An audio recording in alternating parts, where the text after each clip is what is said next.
जय शिवराय मित्रांनो. 14 आणि 15 तारखेला ज्या प्रमुख जिल्ह्यांची, ज्या कानाकोपऱ्यात असणाऱ्या जिल्ह्यांची नावं घेतली, आज त्यापैकी एका जिल्ह्याला गारपीट ही झालेली आहे. तो जिल्हा म्हणजे बेळगाव. कर्नाटकमधला बेळगाव जो भाग आहे त्या ठिकाणचे व्हिडिओ माझ्यापर्यंत पोहोचले आहेत. कोल्हापूरमध्ये देखील अनेक ठिकाणी वाऱ्यासह पाऊस झाला, ज्या भागामध्ये बेळगाव निपाणीचा परिसर होता. आणि मात्र उद्या 15 मार्चला या वातावरणाची क्रेज कोणत्या भागामध्ये पोहोचते हे वेळ आधी सांगणं गरजेचं आहे, जेणेकरून उद्याच्या 15 तारखेला शेतकरी सकाळीच नियोजन लावेल आणि त्या भागामध्ये अचानक येणाऱ्या वातावरणाची क्रेज माहीत झाल्याच्या नंतर त्या कामांना वेग लागेल. मित्रांनो, व्हिडिओमध्ये प्रत्येक गोष्टी आपण सांगतो, ते सांगण्यामध्ये आपला अर्थ तुम्हाला सतर्क करणं आहे, तुम्हाला घाबरवणं नाहीये. ज्या अंदाजामुळे शेतकऱ्यांना अनेक गोष्टींचा सामना करावा लागतो, त्या अंदाजामध्ये शेतकऱ्यांना त्या अंदाजामुळे होणाऱ्या गोष्टीचा परिणाम देखील तो आधी समजल्यामुळे ते नियोजन देखील करावं लागतं. अचानक आल्यामुळे वातावरणामध्ये होणारं नुकसान, त्यापेक्षा अचानक मिळालेल्या माहितीला न घाबरता सामोरं कसं जायचं यासाठी आमचा खटाटोप असतो. पण अनेक जिल्ह्यांमधून अशा कमेंट आल्यात की तुमच्यामुळे द्राक्ष बागायतदारांच्या भाव पडलेत, तर त्या जिल्ह्यांना आज पूर्णविराम देतो. नाव त्या जिल्ह्यांचं घेणार नाहीये, माफी असावी. बोलतोय आता पुढच्या गोष्टीकडे. तर उद्याचं वातावरण जे आहे 15 तारखेला अचानकच ढगाळ वातावरण येणार आहे. अचानक ढगाळ वातावरण हे मराठवाड्यात सुद्धा उद्या असणार आहे, ज्यामध्ये लातूर, परभणीचा समावेश आहे, सोलापूरचा समावेश आहे. मित्रांनो, निसर्गाचा प्रकोप असा आहे, ह्या वातावरणामध्ये मॉडेलनुसार पाऊस दाखवलेला नाहीये. 15 तारखेला कुठल्या भागांमध्ये सोलापूर असेल, बीड असेल, अहिल्यानगर असेल, छत्रपती संभाजीनगर असेल, ते सुद्धा ढग वगैरे आभाळ येईल. पण या वातावरणामध्ये एखाद्या गावाला असा अपवाद घडू शकतो ज्याचा समावेश इथे आहे. मात्र चंद्रपूरला गरमी आणि उष्णता खूपच प्रभावी आहे. या भागामध्ये उष्णतेचा कहर उद्या दुपारनंतर पाहायला मिळणार आहे. भलेही 11-12 वाजल्यापासून ऊन इथे तापेल, पण इथे स्थानिक वातावरणाची भीती आहे. चंद्रपूरच्या आणि हिंगणघाटच्या मधल्या भागांमध्ये वातावरण सिस्टीम उद्या दुपारनंतर सक्रिय होण्याचा अंदाज आहे. त्यामुळे चंद्रपूरकरांना उद्या सतर्क राहण्याचा इशारा काही प्रमुख भागांच्या नावासह सांगण्याचा प्रयत्न करणार आहे. तर गावांची यादी बघा. हा वातावरणाचा टप्पा यवतमाळ मार्गे अलिबाग मार्गे येणार आहे. तर बल्लारपूर जो भाग आहे या भागाकडनं हे सिस्टम पुढे सरकत गडचिरोली जिल्ह्याकडे, इकडे दासिंगगंज नावाचा एक भाग आहे, तिकडे जाण्यासाठी वातावरणाची क्रेज तिकडेपर्यंत पोहोचण्याची आहे. त्यामुळे बापांनो, तुम्ही सतर्क राहण्याचा प्रयत्न करा. वादळामध्ये, विजांमध्ये ह्या गोष्टीचा पुढे सुद्धा आपल्याला भडीमार होणार आहे. यापासून वारंवार पोट तिडकीनं सांगण्याचा प्रयत्न करतोय. यामागे इंस्टाग्राम असेल, फेसबुक असेल किंवा सोशल मीडियाच्या माध्यमातून पैसे कमवण्याचा प्रयत्न नाही. यामागे तुम्हाला आमच्या थ्रू काही देण्याचा देखील प्रयत्न करण्याचं आहे. मी तुम्हाला वारंवार 2-3 दिवसापासून म्हणतो की 14 आणि 15 ही सुरुवात करणारी तारीख आहे. त्याची क्रेज कोल्हापूर असेल, बेळगाव असेल, कर्नाटक असेल, तिथे सुरुवात झाली. तिथल्या शेतकऱ्यांचे व्हिडिओ पाहिले, मनाला चटका मिळालाय. पण ही गोष्ट पुढे होऊ नये, अक्षरशः जे आणता येईल तसं सुद्धा आणण्याचा आपण प्रयत्न करू. मान्य आहे, सगळ्यांनाच ही गोष्ट माहीत व्हायला लागली. शासकीय हवामान खात्यापेक्षा इतरही तज्ज्ञ सांगण्याचा प्रयत्न करतात. त्यामुळे सगळीकडे ह्या गोष्टी व्हायरल होतात. त्यामुळे मिळणारा मजूर किंवा मिळणाऱ्या मशिनरीला या परिणाम होतो, हे आम्हाला सुद्धा जाणतोय. पण त्याच ताकदीनं गरीब शेतकरी मागे राहू नये, त्यांना ती आणता येईल घरामध्ये, यासाठी आमचा खटाटोप असतो. तुमच्या प्रश्नांना उत्तरे घेणारच आहोत. तत्पूर्वी उद्या काय घडणार आहे 15 मार्च बद्दल हे आपण सविस्तर पहिले ऐकूयात. बघा, लक्षात घ्या, सांगली, सोलापूर, हुबळीला सुद्धा उद्या वातावरण ढगाळ होईल. हुबळीमध्ये उद्या सुद्धा पाणी आहे, काही ठिकाणी तो पडेल. अहिल्यानगर ते संभाजीनगर, शिर्डीसह परिसरामध्ये वातावरण खूप किचकट आहे, पण इथे धोका नाहीये.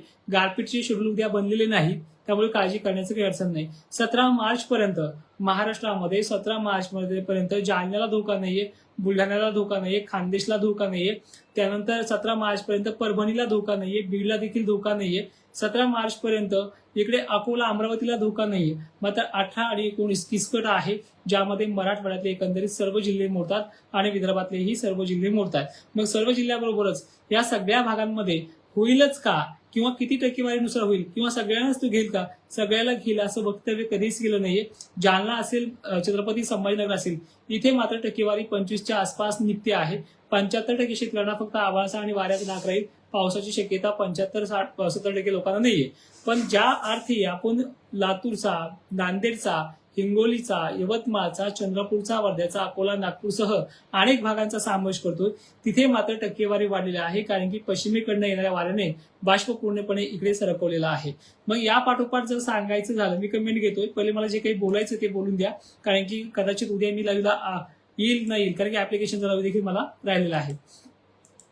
17 मार्चला सोलापूरला थोडंसं त्रास आहे, ज्यांची नाव मी आता घेतली नव्हती.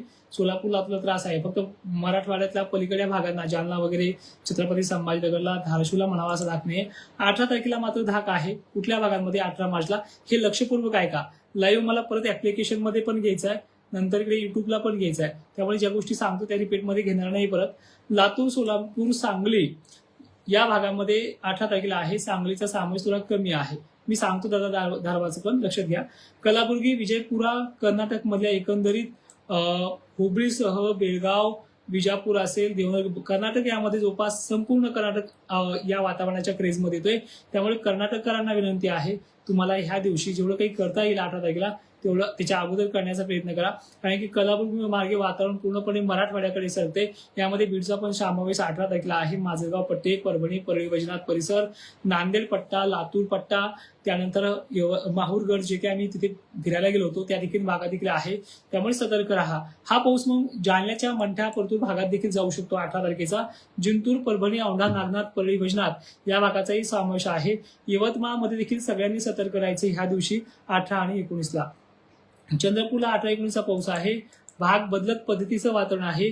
18 तारखेचा पाऊस अकोला, अमरावतीच्या बऱ्याच ठिकाणी, म्हणजे थोडेफारशी तुरी का व्हायना, बऱ्याच ठिकाणी वारं कावर का व्हायना, या दिवशी सुद्धा बुलढाण्याचा अंतर्ज वगैरे भाग जो आहे या भागाकडे याच तारखेला जाऊ शकतो संध्याकाळच्या वेळेपर्यंत. आणि मराठवाड्यामध्ये दुपारनंतर हजेरी लावला आहे. सगळ्यात इम्पॉर्टंट 19 तारीख आपण मानली जाणार आहे. 19 तारखेला वातावरणाची केस सकाळपासून बिघडलेली पाहायला मिळणार आहे. जालन्यातही 19 तारखेचा पाऊस आहे. बुलढाण्यातही 19 तारखेचा आहे. अकोला, अमरावती, नागपूरचाही पाऊस 19 तारखेला आहे. आणि ह्या 19 तारखेचा पाऊस छत्रपती संभाजीनगरला आहे, अहिल्यानगरला आहे, शिरूर, आनंदपाल इकडे देखील भागांमध्ये आहे. तर अशा प्रकारच्या ह्या गोष्टी आहेत. तर यामध्ये तुम्हाला काय कमेंट करायच्या त्या कमेंटला आपण उत्तर देण्याचा प्रयत्न करूया. जिल्हा यवतमाळ, तालुका उमरखेड परिसरामध्ये 18 आणि 19 तारीख सांगितलेली कैलास कदम सर. सुकांता दास, आमच्या गावचे डॉक्टर, जय शिवराय. 19 तारखेचा पाऊस अहिल्यानगर, सोलापूर या भागातही काही काही ठिकाणी असणार आहे. चंद्रपूर भागात आहे. आणि विशेषतः सतर्क 2 दिवस जास्त राहायचं आपल्याला 18-19ला, कारण की व्याप्तीचा विषय ह्या 2 दिवसात जास्त आहे. त्यानंतर पाऊस पुढे सुद्धा किती दिवस राहील हा बऱ्याच जणांचा प्रश्न होता फोनवरती. आज 20 तारखेला सुद्धा आहे नागपूरकडच्या साईडमध्ये, पुण्याच्या काही भागांमध्ये 21 तारखेला आहे. आणि खराब वातावरण, ढगाळ वातावरण पुढे चांगलं आहे. 21 तारखेला चंद्रपूर देखील आहे. बुलढाण्याला 19 तारीख दिली आहे. सर्व दूरची व्याप्ती नाही, पण मात्र स्थानिक वातावरणासारखं जसं विजांच्या कडकडाट वगैरे होणार आहे त्या दिवशी. जळगाव जो भाग आहे, जळगावच्या अनेक भागांमध्ये वातावरण अजूनही पाहायला गेलं नॉर्मली त्या वर्कआउट करते. मागच्या तारखांमधून तो निघलेला आहे. या तारखांमध्ये काही ठिकाणी होऊ शकतो, पण जळगावची व्याप्ती मॉडेलनुसार खूप कमी दाखवलेली आहे. वैजापूर, छत्रपती संभाजीनगरच्या व्याप्तीमध्ये बराचसा तफावत आहे. या भागातल्या शेतकऱ्यांना अति व्याप्ती घेईल किंवा सर्वांना झोडपून काढेल अशी परिस्थिती मॉडेलनुसार दिसत नाहीये. पण या जालन्याच्या तुलनेमध्ये, परभणीच्या तुलनेमध्ये जालना कमी आणि जालन्याच्या तुलनेमध्ये इकडं छत्रपती संभाजीनगर कमी आणि त्याच्याही तुलनेमध्ये जळगाव कमी मॉडेलनुसार आहे. पण या सगळ्याच्या तुलनेमध्ये अधिक असलेले भाग म्हणजे मराठवाड्यातली धाराशिव पट्टे, परभणी पट्टे, लातूर पट्टे, इकडे बीड पण आहे बऱ्यापैकी, खाली हिंगोली, वाशिम या भागाचाही समावेश आहे. हिंगोलीमध्ये काही असे भाग आहेत तिथे वाऱ्यामुळे पाऊस टिकत नाही, त्यांना ते देखील चान्स गुड न्यूजचा असणार आहे. आणि निगेटिव्ह कमेंट करण्याला विनंती आहे की तुम्हाला माझे व्हिडिओ पावसाळ्यात पाहायला तरसावं लागणार आहे, कारण की मी बऱ्यापैकी ह्यावर्षी सज्ज आहे. मी ऍप्लिकेशन आधीच बनवून ठेवलेलं आहे आणि ऍप्लिकेशनला मी कधी लाईव्ह घेत नाही, कारण की आता हार्वेस्टिंगला माल आला आहे. शेतकऱ्यांचा माल तो घरामध्ये यायला पाहिजे. पुणे जिल्ह्यामध्ये देखील मित्रा तुमच्या भागाची कमेंट मी वारंवार बघतोय, तुम्हाला त्रास फारसा पाहायला मिळत नाही.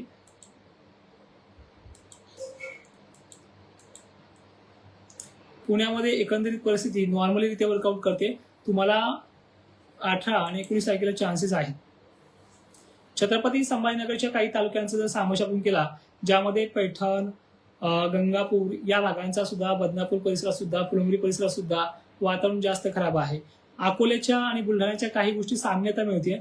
पातूर पासून शेगाव पर्यंत, शेगाव पासून मेहकर पर्यंत, मेहकर पासून लोणार पर्यंत, लोणार पासून इकडे खाली मंठा वगैरे भागापर्यंत क्रेज जास्त आहे.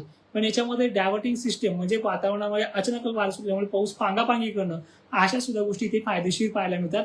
ह्युमिडिटीची लेवल वर्कआउट करते पण कमी अधिक प्रमाणात करते, त्यामुळे बऱ्याचशा गोष्टी तुम्हाला फायदेशीर होऊ शकतात. बऱ्याचशा पिकांना यामध्ये धक्का लागण्याची गोष्ट काही दिसत नाही. सर मे नयनारेन मे मध्ये सुद्धा पाऊस आहे, एप्रिल मध्ये सुद्धा खराब परिस्थिती आहे. पण ते काय होते, बऱ्याचशा शेतकऱ्यांचा कांदा धाकधूक होते शेतकऱ्यांना, त्यामुळे बऱ्याचशा गोष्टी मी बोलताना टाळेल. ज्यांना हिंमत असेल त्यांनी ऍप्लिकेशन मध्ये येऊन ऐकायचे ज्या गोष्टी आहेत. आणि एक महत्वाचं आहे, एक खूप महत्वाचं आहे, हा जो अंदाज सांगितलेला आहे 18 मार्चचा 20 मार्चच्या आसपासचा, हा मार्चचा रिपोर्ट आपण हिवाळ्यात करत असतो. हिवाळ्यामध्ये उन्हाळा कसा असेल तर त्या हिवाळ्यातल्या 24 डिसेंबरला 2025 मध्ये 24 डिसेंबरला हा रिपोर्ट काढलेला आहे आणि अगदी तंतोतंत उतरलेला आहे की आपल्याला पाडव्याच्या आसपास पाऊस सुरू होणार आहे आणि त्याची प्रसाद पुढे होणार आहे. अकोल्याला देखील सूरज राठोडसर पाऊस आहे. तारीख तुमच्या भागातली मी सांगितली मगाशी, परत एकदा सांगतो. अकोल्याला घेऊन चला, 18 तारखेपासून सुरुवात होणार आहे. 18, 19 आणि 20 हे 3 दिवस पाऊस आहे. वातावरण 4-5 दिवसासाठी क्लिअर होईल. कधी 21-22च्या पुढे आणि 27 पर्यंत. नंतर 28-19ला सुद्धा वातावरण बनण्याचे चान्सेस आहेत. ठीक आहे, या पावसामुळे त्या तारखा लांबले तर 1-2 दिवसांनी लांबतील, पण सध्या संभाव्य शक्यता 28 पर्यंत हे वातावरण असू शकतं. बार्शी तालुक्यात देखील पाऊस राहणार आहे मित्रा. तुम्हाला संभाव्य शक्यता म्हणजे येणारीच तारीख जी आहे ती आपण 18 वर्कआउट सांगितलेली आहे आणि 19 सुद्धा तुमच्या भागामध्ये आहे. 18ला जास्त झाला तर 19ला थोडं कमी होऊ शकतो, अशी परिस्थिती तुमच्या भागातली आहे. जालन्याच्या भोकरदन आणि जाफराबादची परिस्थिती अजून तरी मॉडेलनुसार तरी चांगली दाखवलेली, पण तुमच्या भागामध्ये अशी परिस्थिती आहे की जाफराबाद चिखली मार्गे हटकून आभाळ निघणार आहे. त्या आभाळाला तुम्हाला झाकापाकी ठेवावं लागणार आहे, त्यामुळे त्या दिवशी 19 तारीख तुम्हाला दिलेली आहे. गेवराईची परिस्थिती 18 आणि 19 दोन्ही दिवस आहे. गेवराईमध्ये थोडीशी गुड न्यूज अशी आहे की पश्चिमी भागाकडनं वातावरण डेव्हलप झालेलं वातावरण वादळी राहतं, पण त्यामुळे वातावरण पांगण्याची शक्यता आहे. तुमच्याकडे काय होणार आहे याविषयी, बीड मार्गे आणि पश्चिमी मार्गे वातावरण जास्त प्रमाणात बनेल आणि त्याच्यामुळे तुमचा वातावरणाच्या काही भाग तडाख्यात राहू शकतो. टक्केवारी गेवराईची 22% आसपास आहे.